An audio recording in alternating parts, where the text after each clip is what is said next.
Welcome to Take a Break, Take a Breath for Wednesday, February 16th. I'm Rick Boyer, the pastor of Prospect Presbyterian Church in Maplewood, New Jersey. And Take a Break, Take a Breath is an invitation for you to pause in your day, to just take a break for a little while and to breathe and to center yourself in God who made you and loves you and calls you by name. It's a time to set aside all of the running around, to just focus on being. And right now, as part of our prayer meditation time, I've been using the Gospel of Luke and inviting you to choose a character in the story as you hear the story and imagine yourself there in that story. Today we're on Luke 5:33 to 39. Jesus he's called Matthew, or not Matthew, but Levi, as a follower, and says, "Come and follow me." And Levi's a tax collector, and Levi invites him to a dinner, and the Pharisees get into it with him. And that's where we left off the last time. Today, the discussion continues, and without missing a beat, the Pharisees shift the conversation to the subject of fasting. And they say to him, well, they talk about prayer and fasting and what John's disciples do and what Jesus' disciples do. And Jesus responds by saying, you don't fast when the bridegroom is there for a party. And that is true. That was the practice of the day. If you were in a time of prayer and fasting, you stopped the fasting during the period of a wedding celebration, and then you resumed it when the couple went off. In a way, that's what Jesus picks up, and he tells two parables, and each of the parables will be self-explanatory, and then finishes by raising a question about the what's going on now, whether you like new or old, whether you like the traditions or you like the new things. And it reveals a struggle with Luke's church about the new way of being a disciple of Jesus and the struggles and the temptation of the past. And you'll see what I mean as you hear the story. I don't want to tell the whole story now, but just set it in that context. So if you haven't already done so, I invite you to go to a quiet place in your house and to close the door if the room has a door, and to settle into a comfortable chair and to get comfortable, to relax, to let your body fall into that chair and sink into that chair, to feel the support of it on your back, and to feel the support of it on the back of your legs. And if the arm has chairs, to feel the support of the arms, and to feel the support of the floor for your feet. And if you haven't already done so, close your eyes. Take a deep breath. And as you breathe in the breath of God. And as you breathe out all that separates you from God. Breathe in the breath of God. Breathe out all that separates you from God. Breathe in the breath of life. And breathe out all that does not give you life. Breathe in God's peace. And breathe out all that does not give you peace, all of your worries and your fears and your anxieties, all the things that disturb you.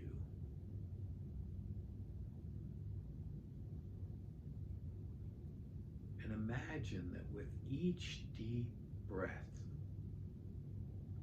you are becoming more and more aware of God's peace and presence in your body. And you can feel it in your body. You can sense it. Imagine it's like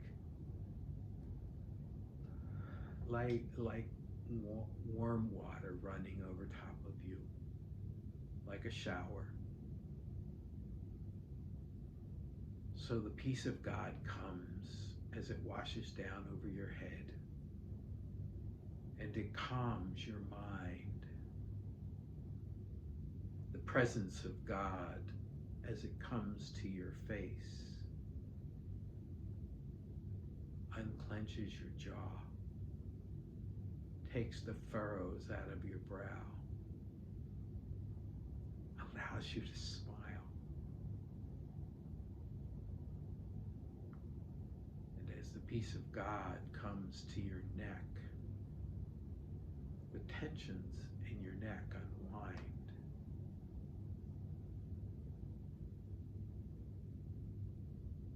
And as the peace of God comes to your shoulders, the muscles in your shoulders relax, and if your shoulders have been hunched, they drop. And as it moves down your arms, the muscles in your arms are relaxed and renewed. And your hands open up if they've been closed. And perhaps you turn them palms up to receive God's peace and presence. As the peace of God comes to your back, all of the tensions in your back unwind, and the pains are eased for a moment or two. As it comes to your chest, your breathing stays deep and steady. Your heart rate is calm and resting. And any heaviness that you feel on your chest is lifted.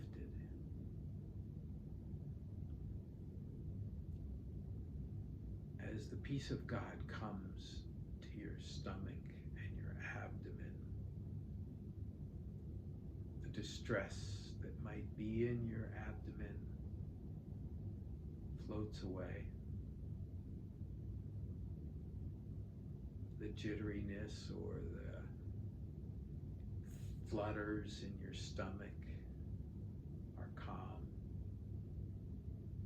All is at rest.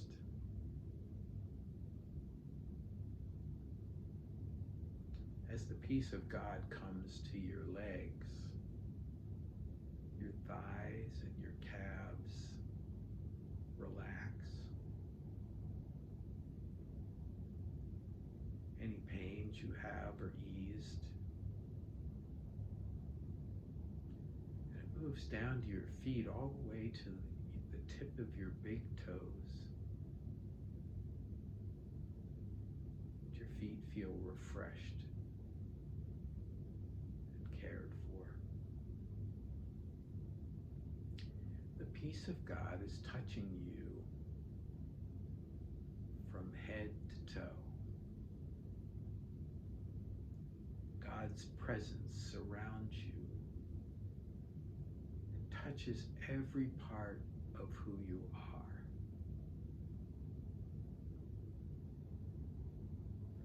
Now, in your mind's eye, go back to a scene from the days of Jesus.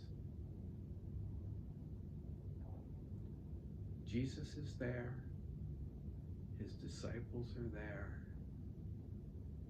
Other followers are there. The Pharisees are there.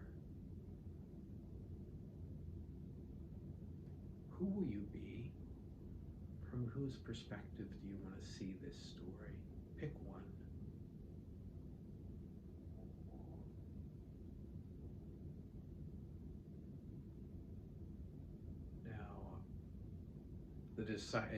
Jesus and the Pharisees have been in a discussion, and everyone else is standing around listening and watching the discussion. It started a while earlier with complaints about Jesus eating with tax collectors and sinners. And now suddenly you notice a shift, or there is a shift in the conversation as they ask him, where they notice first, John's disciples pray and fast, but your disciples eat and drink. Jesus responds, while the bridegroom is with you, you don't fast, but when the bridegroom is taken away, then you fast. You resume your fasting. He goes on to tell them two parables, common sense parables. No one repairs a tear in an old garment by taking a piece out of a new garment.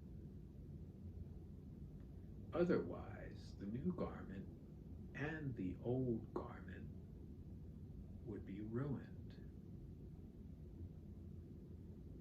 And no one takes new wine that is still fermenting and puts it in old wineskins. Otherwise, as the wine ferments, it will burst the old wineskins, and both the old wineskins and the wine will be lost and ruined. He goes on to say that while the bridegroom is with you, you celebrate. And finally finishes by saying, you know, when folks have tasted the old wine, they don't want the new wine as much.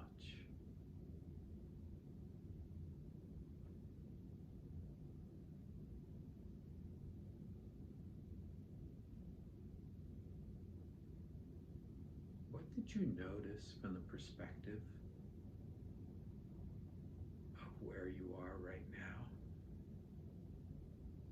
What did you hear that was different?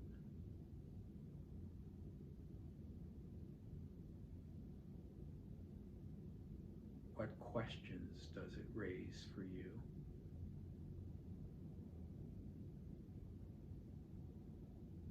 What prayers does it call forth from you?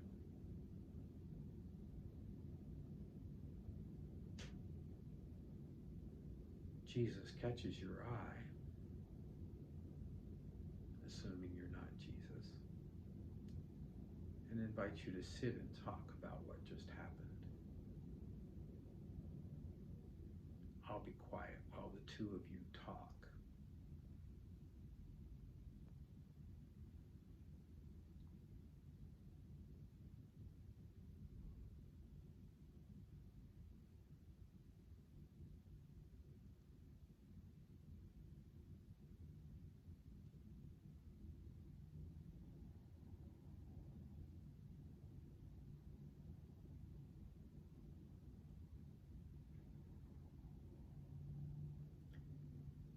And then the time comes for the conversation to end. And if it's not enough time, you just press pause.